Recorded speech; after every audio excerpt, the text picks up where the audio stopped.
most of the time it means like, I'm here, stay there, don't come here. In this case, the person who was taking the video was getting too close and he was saying, get away. And the kiss squeak is definitely a sound of annoyance. And why I wanted to play that one too is because in the wild, orangutans are very smart, and in the wild they do a lot of deception as well.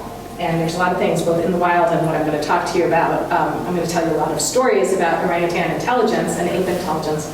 And what is interesting is the kiss squeak is an example in the wild. What they do is they make a tool of leaves to deepen their voice.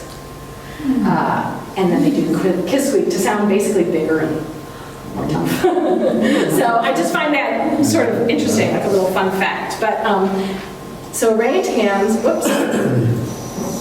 I think I might have to play the whole thing. To pass it along.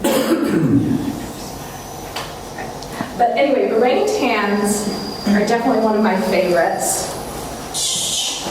Here's the kiss squeak again. And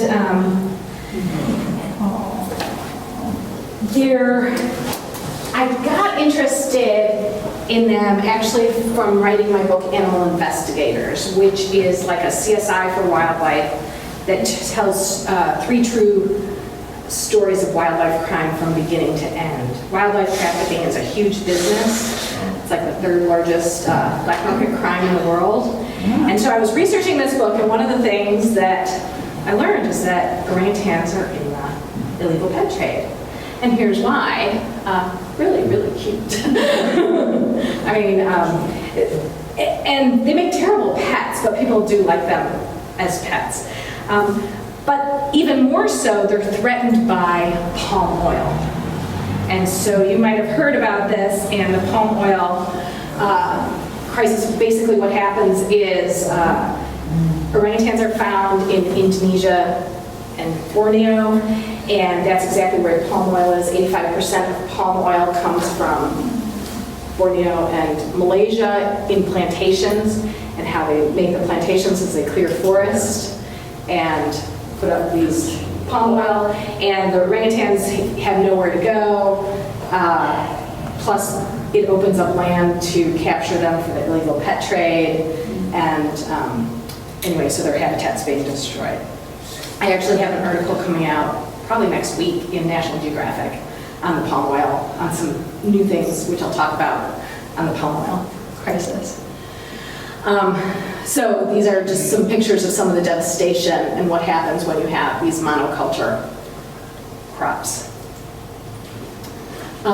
So where they live, I said they live in 2 places on 2 islands, Borneo and Sumatra, which are part of Malaysia and Indonesia.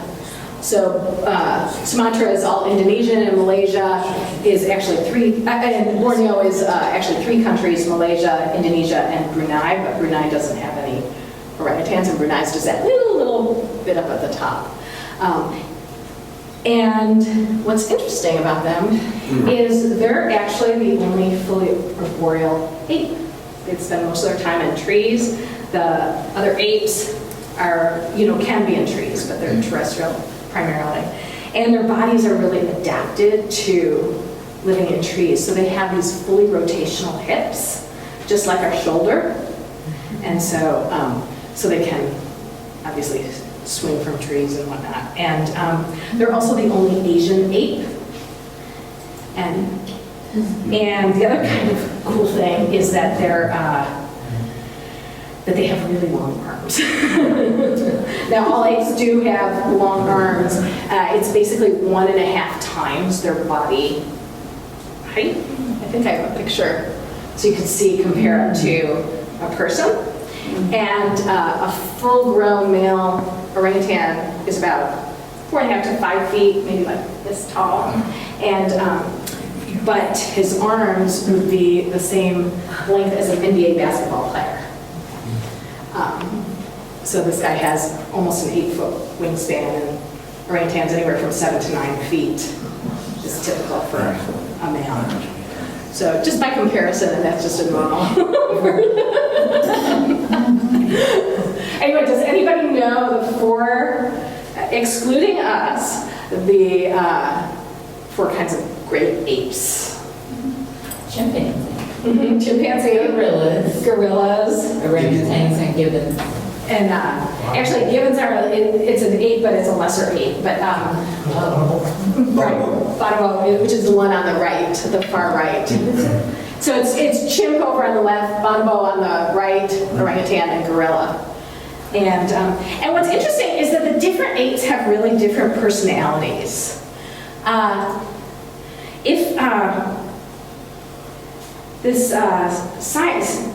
There are a couple of scientists who have studied tool use, animal tool behavior, and what they've sort of concluded, and I'll just give you this, well, it's not quite a quote, but it's close, which gives you a sense of the differences between the apes, is if a screwdriver were left in a cage of one of the apes, a gorilla would ignore it.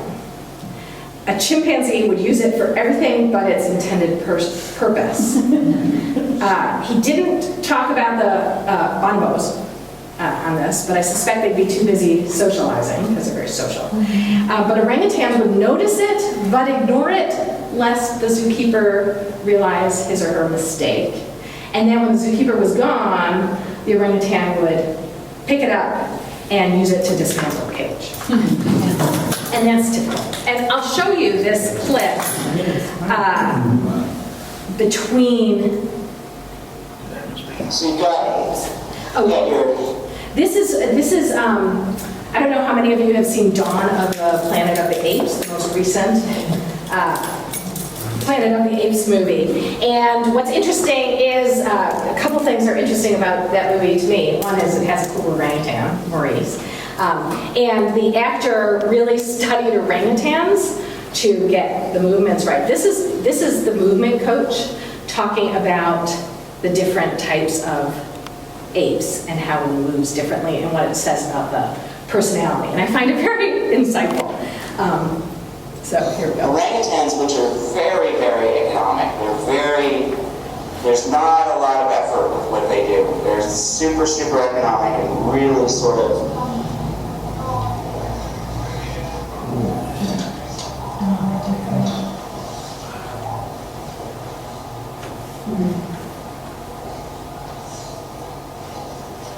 quite like this.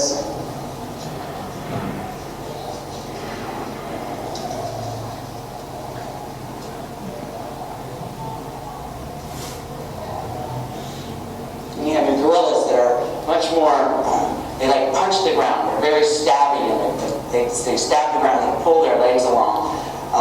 And they're there's a bravado and a posturing that happens a lot with gorillas.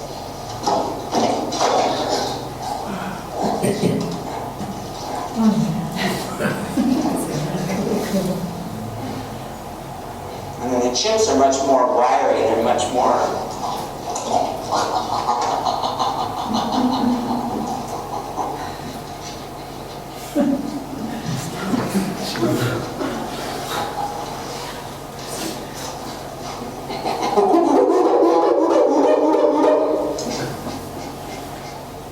so, yeah, this is real quick.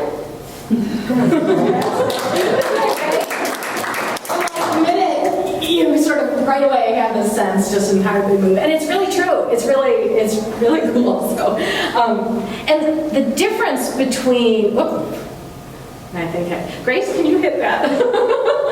Thank you. So the difference between apes and monkeys. Does anyone know the number one characteristic difference between them?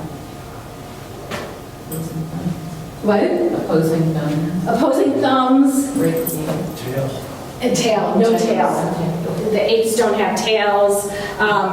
Sense of smell is less for apes. They use tools. They have language and a more complex social life. But tails is really just like the quick and easy. Now, of course, there is a couple of monkeys that don't, a macaque that doesn't have a tail, but most 99.9% do. And, and so this is an example of tool use in the wild.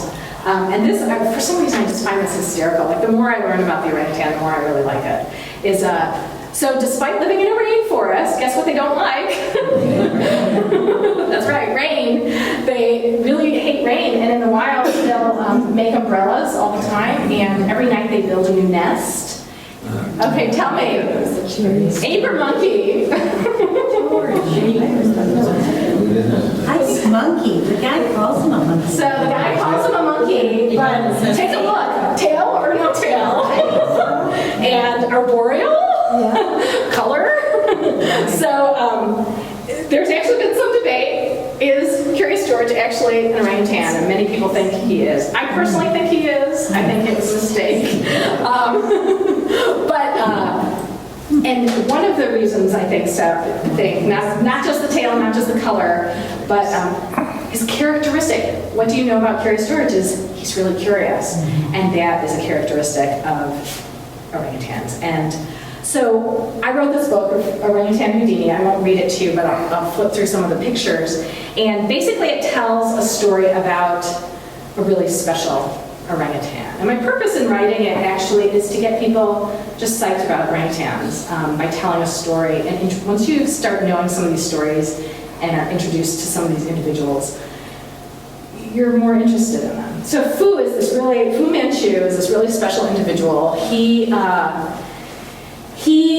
basically kept escaping from his enclosure. This was in the late 60s, and what he did was he started by trading for a piece of wire in another orangutan's cage, and then he basically reverse engineered the door to, first he had to figure out what he would need to get out, and he had to notice the lock, figure out what he needed to open it, go ahead and get the tool, trade for the tool, fashion the tool, and then escape. And he basically could escape at will.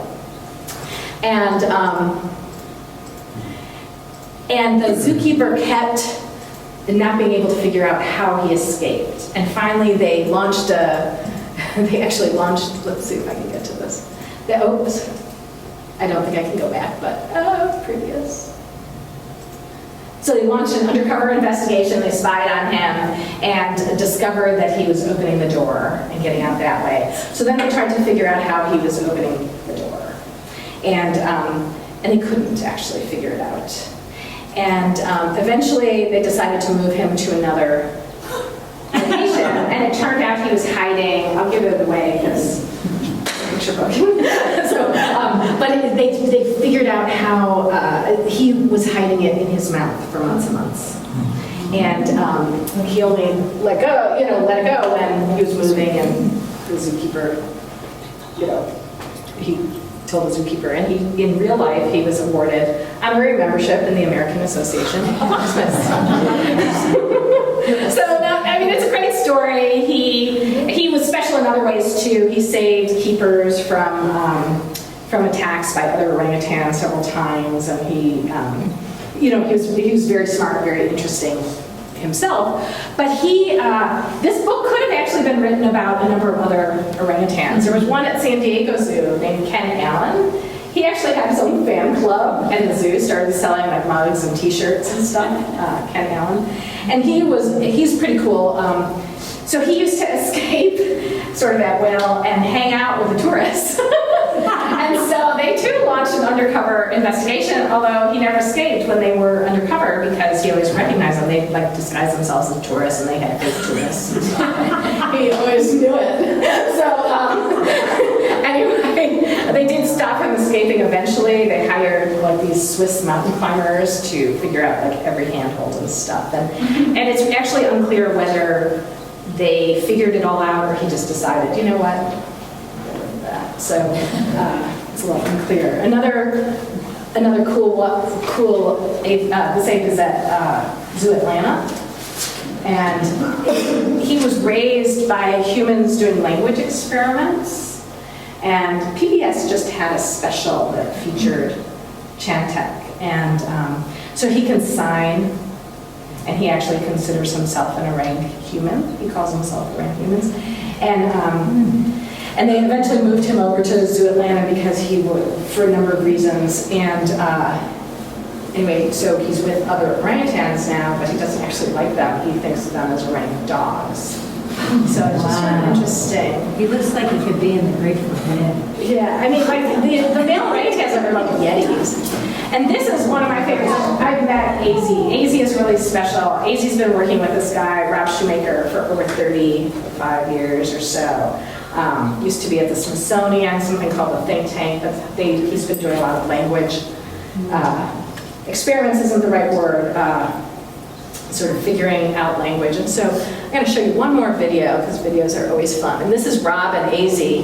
And what's interesting is it just shows you how he's at the Indianapolis Zoo with another number of orangutans, and they just opened something called the International Orangutan Center, which is interesting in several ways. It's interesting because it's the only exhibit that was designed with orangutans first. So it's designed for an arboreal species, as opposed to all the other exhibits in the US are designed for terrestrial species.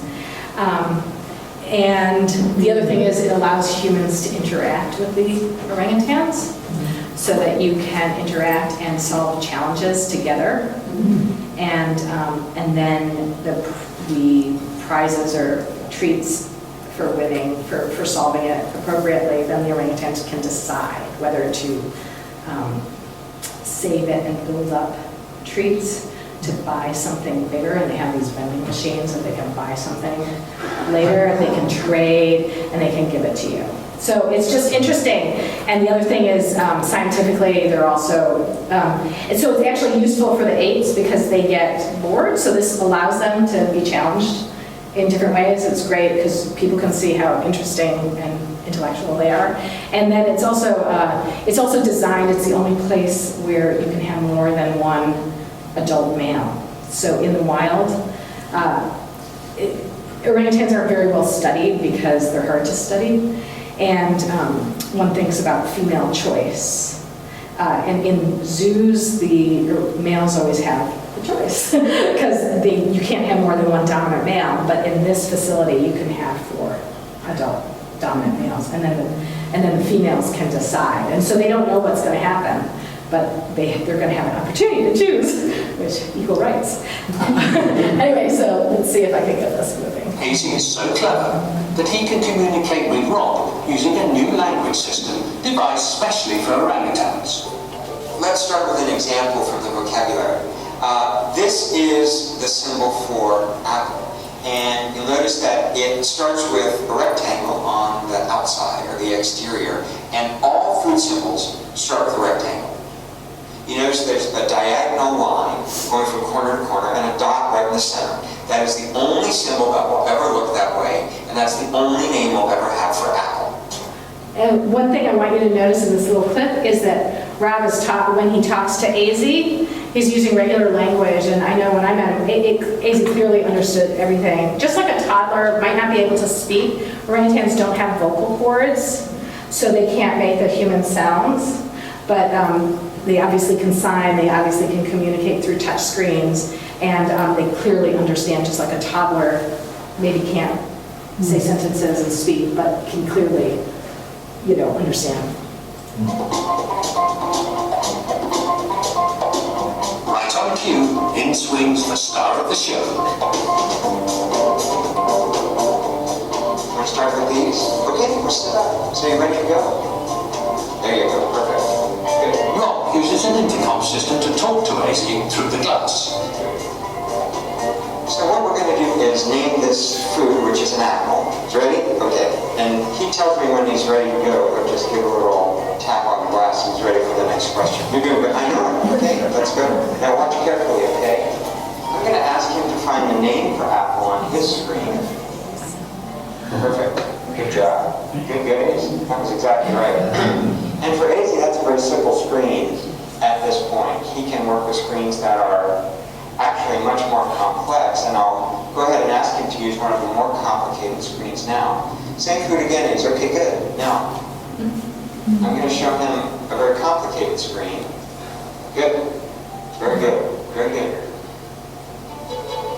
Apart from food symbols like banana, Perfect, Days. grapes, crackers, Now watch. and carrots, There you go. Daisy knows over 72 different words, including objects like cups. Excellent. Well done. Well done. He even knows numbers and adjectives.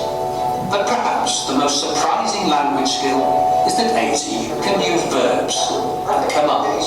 AZ can ask me or tell me to open something when he uses that diamond shape symbol with the 2 lines inside. You tell me what you want me to do with this closed container, okay? Open? All right, good. That was actually a very good choice, because there's a little something in there. For him, mistakes are actually quite rare. He's into the high 90% accuracy with all the symbols that he works with. Now, AZ's astonishing accuracy demonstrates not just a strong grasp of syntax and vocabulary, but a razor-sharp long-term memory. that was spectacular.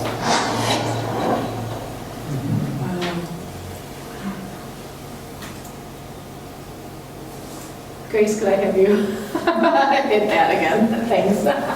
So, anyway, it's sort of cool to learn about AZ. And AZ's best friend is actually this little guy, Rocky. And Rocky came out of the entertainment industry. He was actually probably the most photographed orangutan in almost every ad. But now he's at the Indianapolis Zoo, and he's like a prankster. And he has a real sense of humor. And in fact, I have a second manuscript that about Rocky that's really interesting. So another true story is, so Rocky, at night, the orangutans each go into their own room, they build their own nest, and they're locked rooms, like cages. And so Rocky unlocked his room, unlocked all the rooms. They all switched places. And then he relocked the doors. Rob comes in, and they're all in different places. And again, like how'd that happen? And he, did the keepers get him in the wrong room? No, so they put a video camera to figure out what happened, and they discovered, because Rocky did it again, his musical beds. I mean, there's no real explanation except just like, and then once Rob said, hey, I know what you did last night, it's like, okay, and he didn't do it again. So it's just sort of interesting. Anyway, that's AZ's best friend. One thing you might notice, I'll tell you, if you have kids and you get the Orangutan Houdini, the illustrator was very interested in some of my stories, and I had told her about Rocky, and I also told her how the orangutans have movie night, and they have popcorn, and so they have, it's just a food, like it just gets better and better. And so think about like what movies would you show an orangutan, and what movies wouldn't you? Well, like they don't show The Great Escape. And one of the favorites of AZ and Rocky is Kung Fu Panda. Seriously, but they actually have to stop showing it because too much imitation. But in a nod to that story, in this book, you'll see some juice boxes in the illustrations, and that's because these orangutans love juice and juice boxes. So it's just sort of a little thing you can look for. Anyway, I'll just stop here, and hopefully you have just a fun appreciation of orangutans. And I have to say, there's a lot we can do to help them. I talked about the threat of palm oil, but what's interesting is what's happening now, and what my piece in Nat Geo is going to be about, is that there are a lot of changes that are happening in the market right now. Just in the last 10 or 11 months, you've had over a dozen major companies switch to deforestation-free palm oil. Now, there's still questions about what exactly that means, but however you define it, it's actually really good for the orangutans, because It almost doesn't matter how you define forest as long as it's forest. And so you've seen all these major, so both producers, traders, and then users switching to deforestation-free palm oil. And there's a lot that we as consumers can do to keep up on it, just sharing it, making people aware so that these companies keep to their commitment. Now that they've made commitments, they need to keep to them, and also new companies need to be added. One of the key consumers of palm oil is all the snack food businesses. So Krispy Kreme and Dunkin' Donuts just recently, like a few weeks ago, announced that they would go deforestation free, but there's a lot of other ones too. So you can write to companies, you can just share. I mean, just like it's in almost half of our packaged products. Palm oil is used in detergents and soaps and cosmetics, in chocolate and cereal, anything processed. It's probably in there, and it's used with really good reason. It's really productive. It uses half the land. It uses less land than other alternatives. It's really stable, and it has a long shelf life. So. Anyway, these are just some kids who are doing a lot of interesting stuff related to it. And basically, they're doing school projects. They're just sharing your orangutan story. And so that's, I'm always inspired by them. The Rihanna and Maddie up top, you might have read about them a few years ago. They're the Girl Scouts who wouldn't sell Girl Scout cookies. They're now 19 and still interested in the issue. And in fact, Girl Scout cookies still do have unsustainable palm oil in them, despite having a certificate that says they have green palm. They're just basically buying their way out. But what's happened is the consuming companies, Kellogg's makes Girl Scout cookies, and so now Kellogg's has committed to deforestation-free just in February. And so there's one other baker of Girl Scout cookies. So half of Girl Scout cookies will now be deforestation free. But it's interesting just to sort of be aware that this issue exists and just to ask questions. I know which apps are going to be free. What? I know which apps are going to be free. Yeah. You have to look on the box to see if it comes from Kellogg's, or which is Little Brownie Bakers, or another company, which is a Canadian company called ABC Bakers. And it's done by region, so it's not done by, it's not done by type of cookie, like all Thin Mints. It's like some Thin Mints that are produced in this factory will be deforestation free, and others that are produced in the other one won't. But again, by asking the question, now they can switch, and because more suppliers are providing it, it's getting easier and easier and easier to do that. So I'll just stop here so you guys can ask questions. And I have a question about the deforestation free. Two questions. One is there information for teachers who are interested in maybe doing some kind of school campaign about that? Yeah, so there's a lot of information, and actually for Orangutan Houdini, I have a fantastic teacher's guide. It's a little on the long side, but it's got a lot of great stuff on it. I worked with a lot of orangutan scientists to develop it, and teachers, and so it's available for free, downloaded from my website. And that also gives you additional places to go. Orangutan Outreach, it has links to Orangutan Outreach, which helps with a lot of this stuff, and I have other educational material from orangutan organizations, so it becomes very easy to be able to do that. It also has links to guides for figuring out what products do or don't.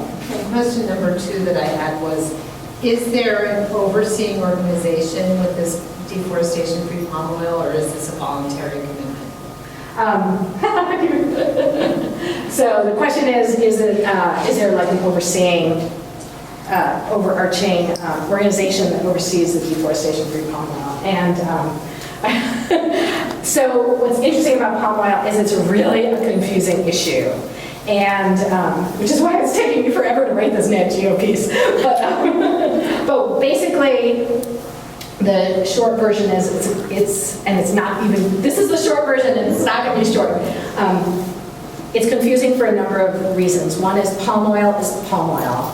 It gets mixed and you can't tell where it came from. And so supplies aren't necessarily segregated. And so it's hard to trace where it came from. And a lot of times, and because of the way the market works, like you're buying it from a trader who's buying it from a miller who's buying it from a producer. It all gets mixed together, so it's hard to tell where it's from.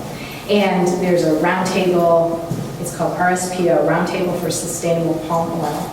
And it's a voluntary consortium of producers, traders, millers, and retailers. And so they have guidelines. And so to be a member, you're supposed to follow the guidelines. But there's issues related to it with people either not following the guidelines or the guidelines being weak. So that prompted this deforestation-free move. And so people are going beyond those guidelines because it wasn't actually protecting all forests and protecting what they set out to do. And so eventually it'll probably come back into this consortium, but right now it's based on a company by company policy. And what's interesting is, okay, how do you define forest? Because that's going to determine how you define deforestation free. And how do you define, and how do you audit it and verify it? Mm-hmm. And so all of these things are still being worked out, and the situation is sort of as clear as mud. And then to make it even harder, there's palm oil can be used in a lot of different applications, and it's not always called palm oil. So like if you were to look at the product, it might be sodium lauryl sulfite, or it might be vegetable oil. Yet when you see vegetable oil, it might be palm oil, but it might be coconut oil, it might be something else.